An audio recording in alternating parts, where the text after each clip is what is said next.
এখানে যেটা হয়েছে গিয়ে নিরাপত্তা ব্যবস্থা ভাঙ্গার পরে বৈষম্য আন্দোলনে পালায়া যায়, অনেক থানা পুলিশ পালায়া যায়। থানা পুলিশ পালায়া যাওয়ার কারণে পুলিশ নাই বিদায় আমরা এলাকার লোকজন নিয়ে আমরা নিরাপত্তা দল গঠন করে রাত দিন ডিউটি করি।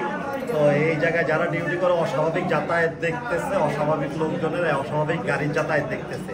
জিনিসটা আজকে অতিরিক্ত হয়ে গেছে।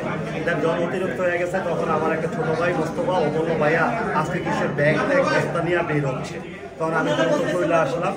আসার পরে দুটা বাহিনী উঠলো, আমি উপরে উঠলাম। ওঠার পরে একজনের পরিচয় জানতে চাইলাম আপনারা কারা, বললো আমরা দুদকের।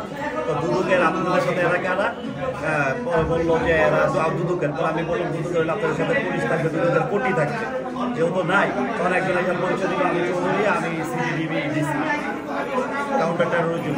পরে আমি বললাম তাহলে আপনি এটা জব্দ তালিকার আওতায় নেন। পরে আমি একটা ফোন দিতে গেলাম, কারে ফোন দিবেন? আমি বললাম সেনাবাহিনীকে ফোন দিব আর মিডিয়াতে। তো বলছে না, আমাদের অপারেশনের স্বার্থে এটা বাইরে যাওয়া যাবে না, ওদের আরও কিছু বিল্ডিং আছে, রেড করবো, আমরা রেড করবো ওইখানে, আপনি হেল্প করেন, আমাদের ওই বিল্ডিংটা ঘিরাইয়া রাখেন। আপনার লোক বল নাই, আপনি ঘিরাবেন, আপনি আমি কি কোন ক্ষমতা বলে আমি সিভিল পার্সেন্ট একটা বাড়ি ঘিরাবো? তখন ডাউটিসে বলছেন আপনি হেল্প করেন। তখন আমি সর্বপ্রথম বের হইয়া যুগান্তরের সালমানের নাম্বার ছিল আমার কাছে, আমি তাকে কল। আর বৈশাখী টিভির অনেক। আজকে কত টাকার মতো নিয়ে গেছে?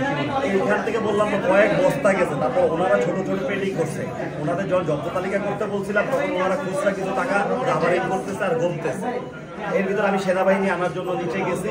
তো এটা তো যে নেপাস অলঙ্কার পকেট টকেটে নিচ্ছে, অনেকে বাড়ছে আর নিচ্ছে।